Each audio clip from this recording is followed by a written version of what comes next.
Ada anak perempuan ada di situ kan orang jadi milik dengan guru mulai apa? Mulai ngaji. Berarti menurut ajaran agama benar apa enggak itu? Betul. Tapi jenengan melakukan. Kemarin, masa kemarin berapa kali? Berapa korban jenengan ngaku saja ini Pak? Tidak tahu, jujur aja. Karena buat kami ini serius.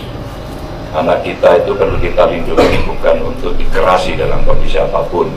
Kami membuka ruang untuk melapor dan publik mesti berani pada orang tua agar selalu komunikasi dengan anaknya secara intens. Kami akan melakukan evaluasi terhadap sekolah tersebut dan kita akan turunkan tim dari evaluasi apakah masih layak untuk dilaksanakan proses belajar mengajarnya atau kita tutup. Karena ini betul-betul tidak memberikan pembelajaran yang baik dan memberikan celah kepada siapapun. Dan kita lupa, mungkin tidak pernah berpikir bagaimana nasib anak-anak ini kelak kemudian hari. Ya, teman-teman, sosok Kiai Wildan Masyuri, 57 tahun, menjadi sorotan publik setelah pihak kepolisian bersama Gubernur Jawa Tengah Ganjar Pranowo membongkar aksi-aksi tidak senonohnya. Kiai Wildan ini diketahui merupakan pengasuh pondok pesantren Salafiyah Al-Minhaj di Desa Wonosegoro, Kecamatan Bandar, Kabupaten Batang, Jawa Tengah.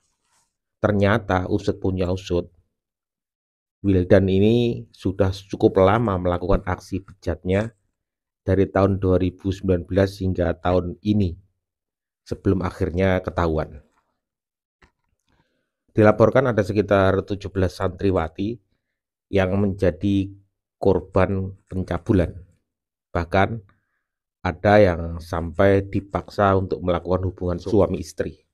Ya, dengan akal-akalnya bahwa korban yang diajak melakukan hubungan suami istri akan mendapatkan karomah. Astagfirullahaladzim. Astagfirullahaladzim. Nama lengkap dari Wildan ini adalah Wildan Mansuri Aman. Jadi sebelum aksi bejatnya ketahuan, biasa menyandang gelar Kiai Haji, sebutan yang bisa disematkan kepada pengasuh pondok pesantren.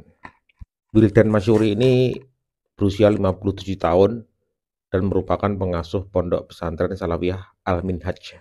Jadi teman-teman, kasus ini terungkap ya ketika seseorang yang berinisial HL yang merupakan mantan sopir pelaku mendengar adanya isu yang diduga ada pencabulan pelaku kepada para santriwatinya. Lalu kemudian HL ini berinisiatif mencari kebenaran dengan bertanya kepada yang diduga korban begitu. Dan ternyata korban bercerita pernah menjadi korban persetubuhan oleh oknum kiai ini. Kemudian dia juga bercerita bahwa ada korban lain juga. Lalu HL ini berkoordinasi dan berkomunikasi dengan orang tua korban. Masing-masing membuat laporan ke Polres Batang, Jawa Tengah. Kemudian Kapolda Jateng, Irjen Pol Ahmad Lufi mengatakan lokasi pencabulan tidak hanya satu, melainkan di area lingkungan pondok pesantren dan rumah yang dihuni oleh tersangka. Adapun cara melakukan perbuatannya adalah dengan cara membangunkan korban pada saat dini hari, kemudian korban diajak oleh pelaku menuju kantin ponpes, serta di beberapa lokasi. Korban dibujuk rayu oleh pelaku bahwa bila menuruti kemauannya, maka akan mendapatkan keturunan yang sama dengan dirinya. Akan menjadi kiai juga, begitu maksudnya. Dan akan mendapatkan jodoh yang soleh. Kemudian sebelum melakukan aksinya, pelaku seolah-olah telah menikahi korban dengan cara mengucapkan ijab qabul. Seperti biasa ijab qabul di pernikahan itu teman-teman. Dengan cara mengucapkan dalam bahasa Arab di depan korban dan menyampaikan bahwa sudah menjadi suami istri. Allah ya Karim, seorang kiai kayak gini. Oknum ya ini oknum ya.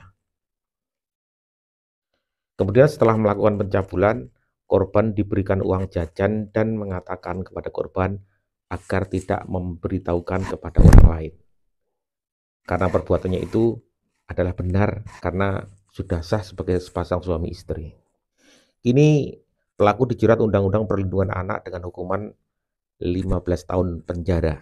Dan jika melakukan perbuatan itu berulang-ulang dengan korban yang banyak, maka akan ditambah sepertiga hukuman maksimal 20 tahun penjara karena pelaku ini adalah tenaga pendidik. Sementara Gubernur Jawa Tengah Ganjar Pranowo yang hadir di gelaran itu, teman-teman, mengapresiasi langkah cepat polisi dalam melindungi anak-anak dari korban pencabulan. Ya, teman-teman, ini kasus yang sangat-sangat serius, teman-teman. Apalagi di dunia pendidikan yang seharusnya menjadi tempat pendidikan yang baik, akhlak yang baik untuk kedepannya, malah menjadi tempat yang seperti itu. Kita harapkan bahwa Kementerian Agama agar mengawasi pondok pesantren. Tentunya harus ada sertifikat juga. Jangan asal mendirikan pondok pesantren. Ya, harus diawasi dengan ketat. Karena tentu yang dididik di sana adalah anak-anak didik calon penerus bangsa. Ya. Dan ini, teman-teman, hal seperti ini tuh tidak hanya terjadi di pondok pesantren. Ya, ini sebagian kecil ya. Dan ini hanya dilakukan oleh oknum ya, oknum. Ingat ini oknum. Ya. Dimanapun akan tetap ada oknum-oknum seperti ini, pasti ada. Di agama manapun, pelecehan-pelecehan seperti ini akan selalu ada. Dan ini tugas kita semua, tugas pemerintah juga untuk membantu mengawasi. Dan pemerintah memberikan regulasi yang sangat ketat agar kasus-kasus seperti ini tidak terulang lagi. Baik, teman-teman, kita ambil hikmahnya, kita ambil pelajaran ini semua. Terima kasih. Mohon maaf atas segala salah kata. Assalamualaikum warahmatullahi wabarakatuh.